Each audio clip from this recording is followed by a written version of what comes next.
तो मूवी के स्टार्ट होते ही हमें बताया जाता है कि आज से तकरीबन 5 साल पहले गॉडजिला और कोंग की बहुत बड़ी फाइट हुई थी, जहां पर गॉडजिला कोंग को हराने के बाद समंदर की गहराइयों में चला गया था और बस उसी दिन के बाद गॉडजिला का कुछ भी पता नहीं चल पाया, किसी ने नहीं देखा उसे। और उसके बाद हमें 5 साल बाद का सीन दिखाया जाता है, जहाँ पर हम एक आइलैंड को देखते हैं जो कि कोंग का घर था असल में। और यहाँ पर हम देखते हैं कि कोंग का साइज अब पहले से काफी बड़ा हो गया है। इसके बाद कोंग सोकर उठता है और पानी में काफी इंजॉय करता है। वहीं पर हम एक छोटी बच्ची को देखते हैं जो कोंग को काफी अच्छी लगती थी। वो दोनों काफी अच्छे फ्रेंड्स भी थे और कोंग उस बच्ची की कोई बात नहीं टालता था, उसकी सारी बातें मानता था। लेकिन ये बच्ची ना तो बोल सकती है और ना ही कुछ सुन सकती है। और यहाँ पर हम कोंग को बहुत ज्यादा अग्रेसिव पाते हैं। कोंग बहुत ज्यादा गुस्से में होता है और वो एक ट्री को उखेड़ कर आसमान की तरफ फेंकता है, जिससे एनर्जी वॉल टूट जाती है। और यहाँ पर हम ये जान पाते हैं कि असल में कोंग को इस टाउन के नीचे रखा गया था ताकि गॉडजिला फिर से वहाँ पर ना आ जाए, क्योंकि ये दोनों टाइटन्स एक दूसरे को फील कर सकते हैं, तो कहीं ये दोबारा से न लड़ पड़े। अब क्योंकि कोंग पहले से काफी बड़ा हो गया था साइज में, इसीलिए डिसाइड किया जाता है कि उसे यहाँ से कहीं और शिफ्ट कर दिया जाएगा। इसके बाद हमें एक लड़का दिखाया जाता है जो कि एक कंपनी के लिए काम करता था और वो बेसिकली एक हैकर भी था। और जिस कंपनी में वो काम करता था वो काफी मॉडर्न चीजें बनाया करती थी, लाइक मशीन्स, रोबोट्स एक्सेट्रा। लेकिन उस हैकर को अपनी कंपनी पर थोड़ा बहुत डाउट होता है कि कंपनी कोई ऐसी चीज बना रही है जो नहीं बनानी चाहिए। इसीलिए वो कंपनी का सारा डाटा हैक कर लेता है, जिससे उसे पता चलता है कि ये कंपनी किसी काफी बड़े ऑब्जेक्ट को हांगकांग शिफ्ट कर रही है। लेकिन तभी वहाँ पर अलार्म बजने लगता है और ये गॉडजिला के आने का अलार्म था। देखते ही देखते गॉडजिला समंदर से बाहर निकल आता है। बाहर आते ही वो सब कुछ डिस्ट्रॉय करने लग जाता है। किसी को भी समझ नहीं आ रहा था कि आखिर गॉडजिला सबको क्यों मारता जा रहा है, क्योंकि वो तो एक ऐसा टाइटन है जो इंसानों को सेव करता है, उनकी जान बचाता है। यहाँ पर हम ये जान पाते हैं कि गॉडजिला के पास एक पावर है और वो पावर न्यूक्लियर पावर है। और गॉडजिला अपनी न्यूक्लियर पावर का इस्तेमाल करके पूरी कंपनी को डिस्ट्रॉय कर देता है। इसके बाद ये न्यूज पूरी दुनिया में वायरल हो जाती है कि गॉडजिला आ चुका है, लेकिन इस बार वो चेंज होकर आया है, पहले जैसा नहीं रहा। यानी पहले वो इंसानों को बचाता था, लेकिन अब वो अग्रेसिव है और गुस्से में सबको मारता जा रहा है। कंपनी का ऑनर न्यूज में सबको बता रहा होता है कि हमारी कंपनी एक प्रोजेक्ट पर काम कर रही है। वो बहुत जल्द एक ऐसी डिवाइस बनाने में कामयाब हो जाएंगे कि जिससे गॉडजिला का मुकाबला हो सकता है। इस न्यूज को एक लड़की भी देख लेती है जिसका नाम होता है मेडिसन। लेकिन यहाँ पर मेडिसन इस बात पर एग्री नहीं करती कि गॉडजिला गुस्से में आया है, क्योंकि वो गॉडजिला को बहुत अच्छे से जानती थी। इसीलिए वो इस न्यूज को सिर्फ एक बकवास समझती है, क्योंकि उसका मानना था कि गॉडजिला कभी भी किसी को नुकसान नहीं पहुंचा सकता, बल्कि वो इंसानों की हेल्प करता है, उनकी जान बचाता है। मेडिसन अपने फादर के पास जाकर उन्हें समझाने की कोशिश करती है कि गॉडजिला कभी भी ऐसा नहीं कर सकता और उसके साथ जरूर कुछ न कुछ किया गया है। लेकिन मेडिसन के फादर उसे समझाने की कोशिश करते हैं कि देखो बेटा, ये सारे क्रिएचर्स, ये सारे टाइटन्स इंसानों की तरह ही होते हैं, यानी इनका मूड चेंज हो सकता है। अब देखो गॉडजिला भी चेंज हो गया है और वो इंसानों को मारता जा रहा है। इसके बाद मेडिसन वहाँ से चली जाती है और वो उस हैकर की ऑनलाइन ऑडियो सुनती है। वो हैकर असल में गॉडजिला के बारे में एक ऑनलाइन ऑडियो अपलोड करता है। यहाँ पर मेडिसन डिसाइड करती है कि वो जाकर उस हैकर से मिलेगी और जाकर उससे सारी बात पूछेगी कि आखिर ये चक्कर किया है, गॉडजिला अग्रेसिव क्यों हो गया है और उसने उस कंपनी को क्यों डिस्ट्रॉय किया। इसके बाद कंपनी का ऑनर एक सीनियर डॉक्टर नेथन से जाकर मिलता है। डॉक्टर नेथन असल में एक साइंटिस्ट भी होते हैं। कंपनी का ऑनर डॉक्टर नेथन को बताता है कि आपका जो कॉन्सेप्ट था हॉलो अर्थ वाला, वो बिल्कुल सही था और ये वो जगह थी जहाँ पर टाइटन्स पैदा होते हैं। असल में डॉक्टर नेथन ने एक बुक लिखी थी जिसमें उन्होंने लिखा था कि जमीन के अंदर एक और जमीन भी है जिसका नाम हॉलो अर्थ है। ये छुपी हुई है और किसी को नजर नहीं आती और असल में ये अर्थ टाइटन्स की एनर्जी का सोर्स है। वहीं पर कंपनी का ऑनर डॉक्टर नेथन को एक और आदमी से भी मिलवाता है। कंपनी का ऑनर डॉक्टर नेथन को बताता है कि हमने हॉलो अर्थ के अंदर ही एनर्जी का एक सोर्स ढूंढ लिया है। अब यहाँ पर हम ये बात तो जानते नहीं कि हॉलो अर्थ आखिर एग्जिस्ट कहाँ पर करती है। हॉलो अर्थ असल में हमारी जमीन के नीचे है और जिस तरह हम सूरज से एनर्जी लेते हैं और सेम उसी तरह हॉलो अर्थ में एक एनर्जी सोर्स है जिससे ये सारे टाइटन्स एनर्जी लेते हैं। और अगर ये लोग उस एनर्जी सोर्स को ढूंढने में कामयाब हो गए तो ये गॉडजिला का मुकाबला भी कर पाएंगे।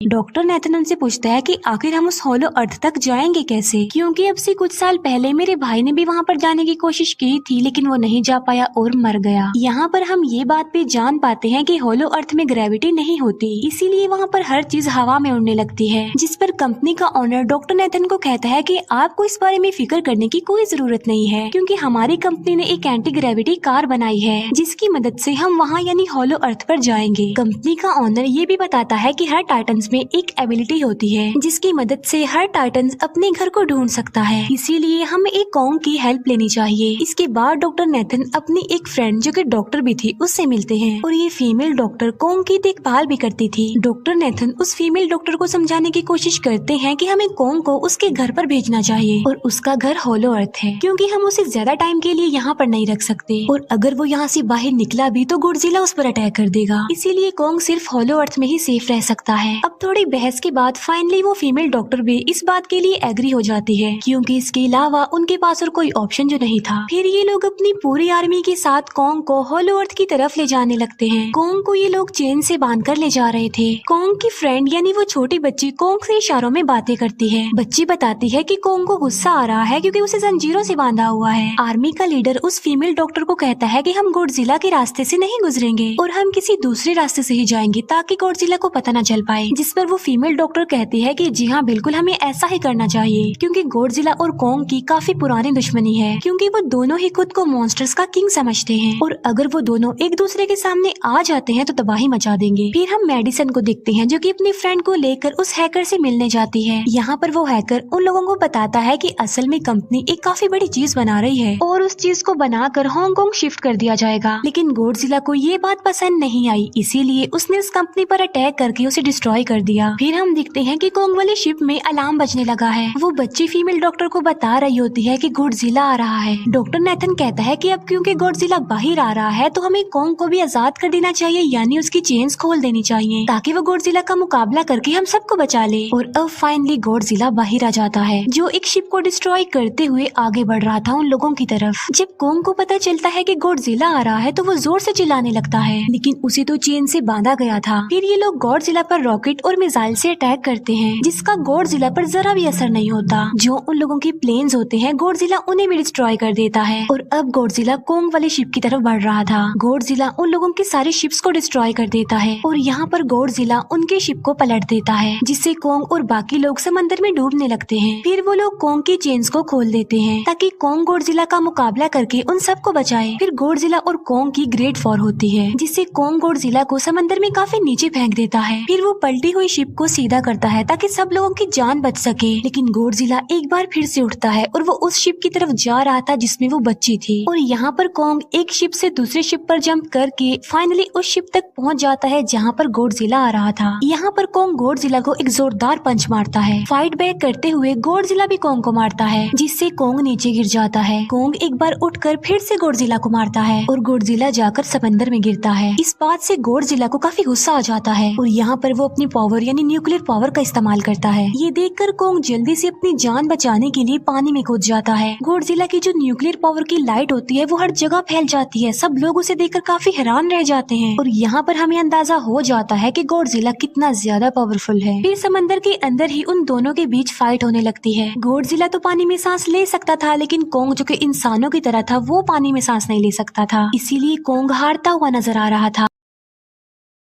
फिर गॉडजिला कॉन्ग को मारने के लिए उसे समंदर की गहराइयों में लेकर जा रहा होता है। वो फीमेल डॉक्टर कहती है कि हमें जल्द से जल्द कॉन्ग की हेल्प करनी चाहिए वरना गॉडजिला उसे मार डालेगा। फिर ये बहुत सारे मिसाइल को समंदर में ब्लास्ट कर देते हैं जिससे होता ये है कि कॉन्ग अपनी जान बचाने के लिए बाहर आ जाता है। फिर डॉक्टर नेथन ऑर्डर देते हैं कि सब कुछ ऑफ कर दो, सारे इंजन सारी मशीन को शट डाउन कर दो ताकि गॉडजिला ये समझे कि हम लोग हार चुके हैं और मर चुके हैं। और तब ये लोग सारी चीजों को शट डाउन कर देते हैं। तब गॉडजिला कॉन्ग को गुस्से में देखता है और फिर वहाँ से चला जाता है। फीमेल डॉक्टर कहती है कि अगर हम आगे बढ़े तो गॉडजिला हमें फिर से फेल करके हम लोगों पर अटैक कर देगा, तो अब हम कैसे आगे बढ़े और हम कॉन्ग को कैसे ले जाएंगे। जिस पर डॉक्टर नेथन कहते हैं कि हम कॉन्ग को उड़ा कर लेकर जाएंगे। दूसरी तरफ हम देखते हैं कि मेडिसन अपने फ्रेंड्स के साथ उस कंपनी में घुस गई है ये चेक करने के लिए कि आखिर ये कंपनी कौन सी चीज बना रही है, जिस पर गॉडजिला को गुस्सा आया और उसने अटैक कर दिया। वहाँ पर उन लोगों को एक काफी बड़े एनिमल के अंडे भी मिलते हैं और फिर जैसे ही उन लोगों को अंडे मिलते हैं उनका डोर लॉक्ड हो जाता है। असल में जहाँ ये लॉक्ड हो जाते हैं वो एक मशीन होती है जो इन लोगों को अंडों समेत काफी तेजी से हांगकांग लेकर जा रही थी। फिर हम देखते हैं कि हेलीकॉप्टर्स के जरिए पूरी आर्मी कॉन्ग को होलो अर्थ के पास पहुंचाने में कामयाब हो जाती है। वो लोग कॉन्ग को कहते हैं कि वो होलो अर्थ वाली केव में चला जाए, लेकिन कॉन्ग वहाँ पर जाने के लिए इनकार कर देता है। फिर ये लोग डिसाइड करते हैं कि वो उस बच्ची के थ्रू कॉन्ग को कहेंगे कि वो वहाँ पर चला जाए, क्योंकि कॉन्ग उस बच्ची की कोई बात नहीं टालता था। साथ में कॉन्ग को ये भी कहा जाएगा कि आपकी फैमिली भी वहाँ पर है, आप जैसे और भी क्रिएचर्स हैं वहाँ पर। और यहाँ पर कोंग उस केव में जाने के लिए एग्री हो जाता है और यहाँ पर कोंग उस होलो अर्थ वाली केव में चला जाता है और ये लोग भी अपनी एंटी ग्रेविटी कार की मदद से कोंग के पीछे पीछे जाते हैं। होलो अर्थ एक अलग तरह की ही दुनिया थी।